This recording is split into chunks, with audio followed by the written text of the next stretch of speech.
Do you want to see how I took my floor from this to this? Then stick around.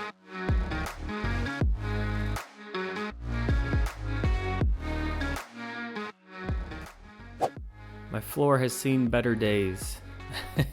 It's starting to crumble and kind of heave upwards in this spot, and I think you can see that rust line right down the middle, and then you see that crack that goes straight down the screen. That's where the rebar actually runs. So I'm curious that if it's the rebar that's kind of making that happen, if it's kind of losing its bond around that. I'm not sure. All I know is it needs to be fixed. Every time I seem to roll a heavy tool over it or anything like that, it gets caught on it, new pieces break off. There's constantly little pieces of cement floating around my shop. So first step is to go ahead and get all this busted out.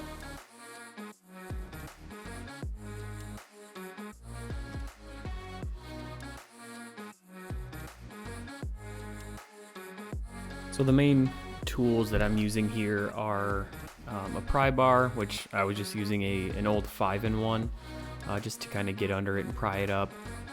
Some compressed air you can see there, which didn't actually work that well, so I wouldn't recommend that until the end. It helps kind of get all the loose stuff out of there at the end. Obviously the shop vac just to kind of clean up the small debris, and a 2-pound hammer to really loosen everything up.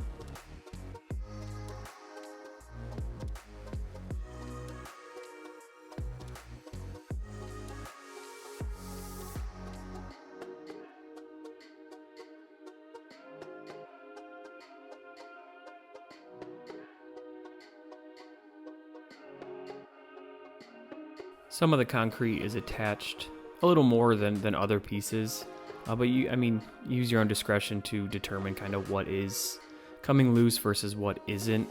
You don't want to do too much, but you also don't want to leave anything that's just kind of loosely in there, because it'll keep the new concrete we're about to put in there from adhering, and then that'll probably just start to break up as well.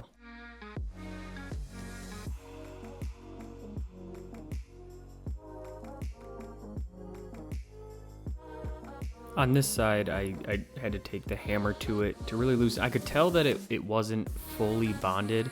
It kind of gives off this hollow sound, that there's kind of like a gap underneath it. It was attached pretty well, but I knew that if I didn't remove it, it would likely cause some problems in the future. So I went ahead and I used that hammer, and it doesn't take a whole lot. You can't really tell here, but I'm not hitting it incredibly hard. But it eventually comes up, and here's where that compressed air really comes in. Instead of trying to pick all those pieces out, just kind of, it gets underneath and gets all that really loose stuff up.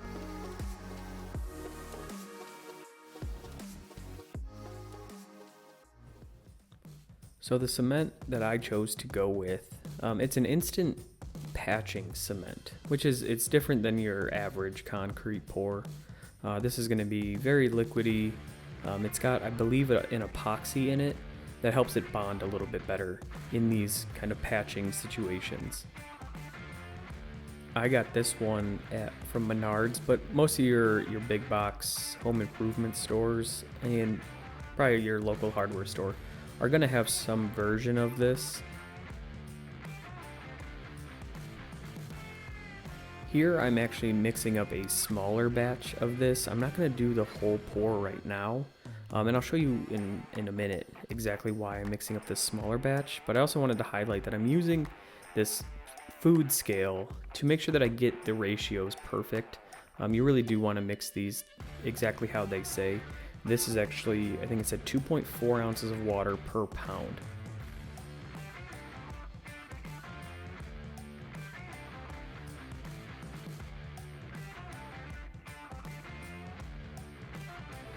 And as soon as I get this mixed up, I'm actually going to go spray down the concrete, because if you don't spray down concrete, it's very dry and it can actually pull all of the moisture out of your concrete mix. And here's the reason for that smaller batch. It's actually to paint on what I would call a bonding coat. This is going to help bond between the new concrete pour and the old concrete. It gets down inside of all of the little crevices and cracks, and just make sure that it's got a really strong bond.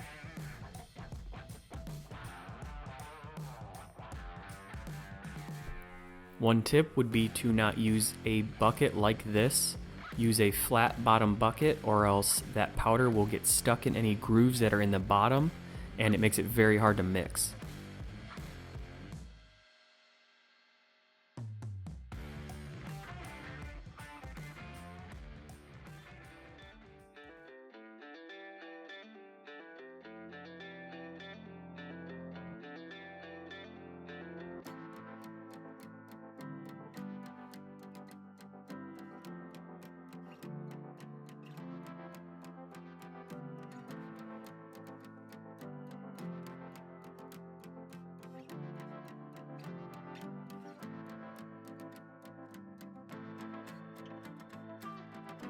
So right about now I'm realizing that I didn't mix up enough and I'm actually going to come up a little bit short.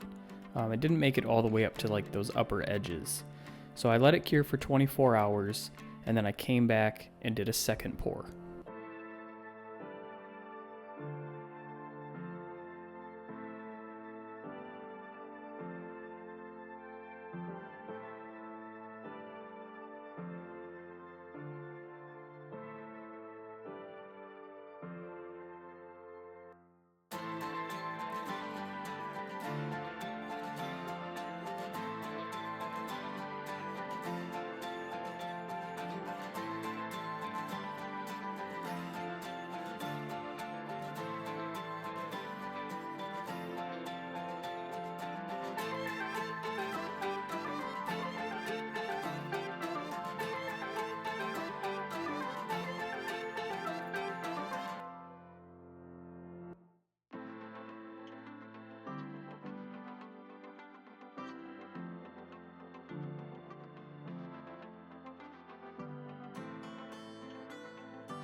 That's a wrap, guys. That is in fact not a wrap. I've got a little update for you guys here. It's about 2 months later because I'm really slow at making videos, and I just wanted to give you an update. It's holding up really, really well. Everything seems to have bonded really well, and now I have a nice, smooth, flat floor. It doesn't, obviously you can see where I patched it, but to me that really, it doesn't matter, and over time I'm sure it'll start to blend in a little bit more. But it's good, it's flat, much better than what it was before.